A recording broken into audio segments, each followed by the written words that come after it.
Convention 2024 in Detroit, Michigan. Andy Mangione here on AMAX Better for America podcast. I love being able to sit in the big chair, and talk to great people like Mike Church of the Mike Church Show. Thank you for taking the time to sit with us on Media Row. It's a pleasure and an honor.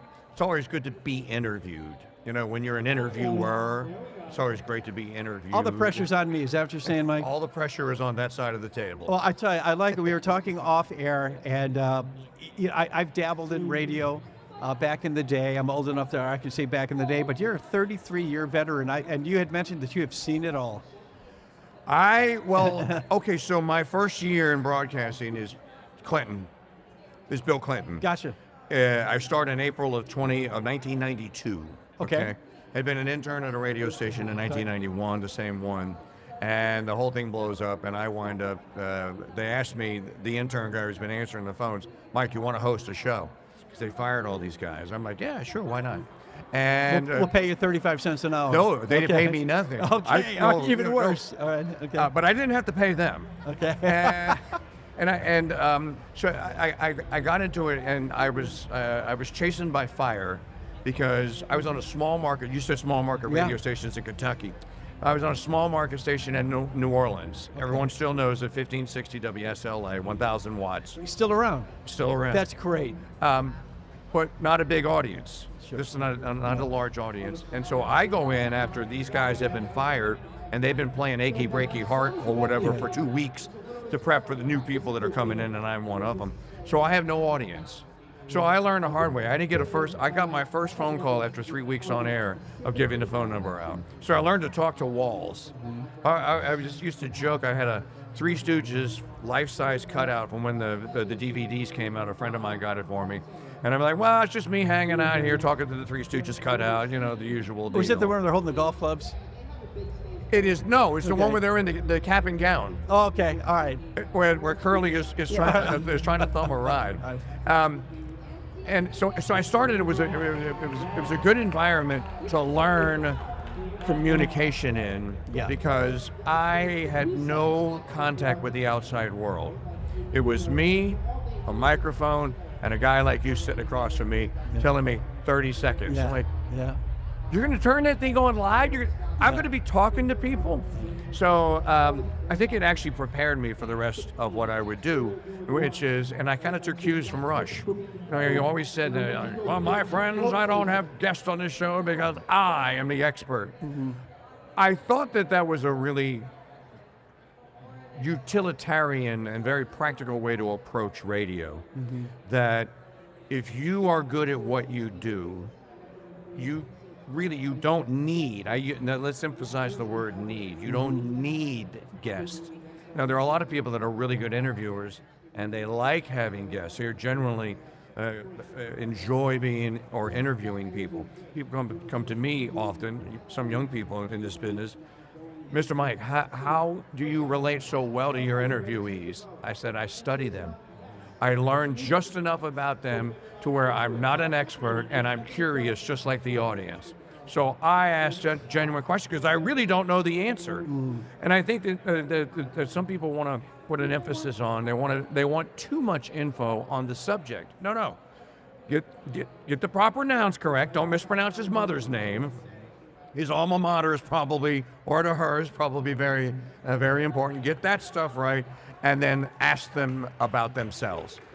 Dale Carnegie Institute training. People love to talk about themselves. Absolutely. And that's one thing that I've learned in radio, and the interviews I've done here, I didn't know any of these people, but we feel like when we're done talking with them, like we've made a new family member, made a new friend. That's the secret to any. And it's an art. It's an art. Not everyone can do it. You talked about how you came up and you learned, you're talking to the Three Stooges and you're talking to the Four Walls and taking cues from Rush, but not many people could do what Rush used to do. No, but Rush, and I could give you the list of names of also-rans. I never wanted to be an also-ran. What Rush did, and you got to remember, Jeff Christie goes back to the 1970s, his real radio persona. What Jeff Christie did and what he learned, and he learned it from the great radio guys. He learned it from Harry Carey. He learned it from the Hello Americans. It's time for news with Paul Harvey. He learned from Paul Harvey. He learned from Myron Cope, the great Pittsburgh Steeler talk show host guy, color commentator of the Steelers radio games. He learned from great radio guys. It's not the information, guys. Everyone thinks Chris Rush was conservative. Bonus. Entertainer. Right. Number one, entertainer. Bonus that he's one of us, that he's conservative. I will tell you, you just kind of memories come flooding back. My first radio job was in Northwest Ohio in a rural town, and I would have to tape, and I would have to have a timer for me to run into the production room and tape the rest of the story with Paul Harvey. And you hit the record button on the reel-to-reel. Absolutely. You know, I hit it on the reel-to-reel. We just have a couple of minutes left, and one thing that intrigued me, Mike, when I was looking at your bio, was looking at your show, we said you do work in some Catholic teachings into the Mike Church Show. First of all, where can we find the Mike Church Show? Find it at crusadechannel.com. Okay. Part of the Crusade Radio Network. We're on 6 different platforms now. Okay. So, all right, and you work in Catholic, and you told me it's and this is going to be the condensed version. I understand that, but how do you work in the Catholic teachers? well, first of all, you have to have the courage to work it in. Yeah. Then you have courage, but then you have to have the humility, because most people want to work it in with pride. They want to hear themselves talk about the faith, and they want to tell everyone why they stink at life and why they're not good Catholics. Maybe they're not good Baptists or not good Christians. Right. So you can't go with that approach. And there are a lot of people in the last 10 years that are gone with that approach. Scorched earth, Nice. horror shows now. There aren't very many of them that remain. My philosophy, and I did that for a while, Andy. I did.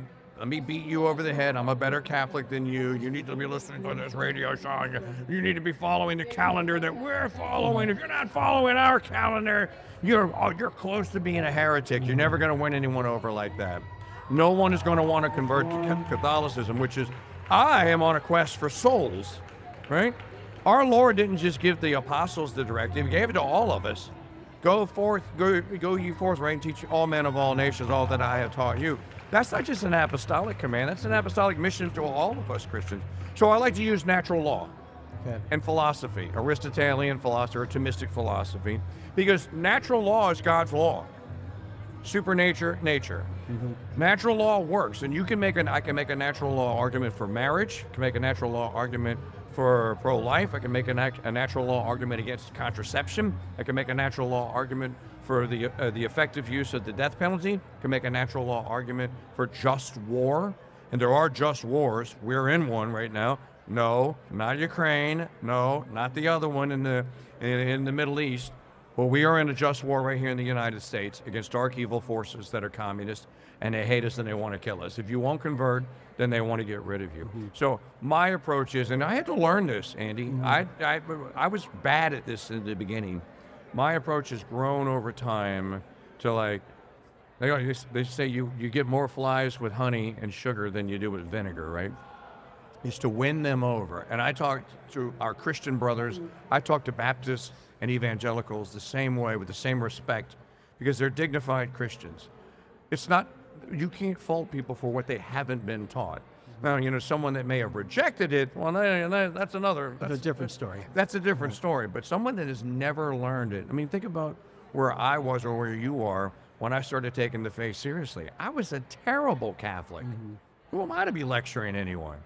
So I try to take the approach. First it was pride, then it was, I'm very courageous, maybe, and now it's just, humble me, Lord. I don't want to get it wrong. Right. Every morning, it's the same prayer to the Blessed Mother. Just, I want to do all I do this morning for your honor and for his glory. And say that prayer every day. And then all you young people out there, say that prayer every morning, and no matter what vocation you have, and you will be very good at it. And then let the Holy Spirit do the rest. That's right, and God will be pleased with you. Absolutely. Let's pray God will be pleased Mike, with you. thanks a lot for taking the time to join us. Tell us again where we can find the Mike Church Show. At crusadechannel.com, and if you just search for crusadechannel.com or the Crusade Radio Network, coming to a radio station near you soon. Great. Thanks for. Well, thank you. Appreciate it. My pleasure. Absolutely. We'll be back on Media Row here at the People's Convention with more Better for America and more exciting guests in just a minute.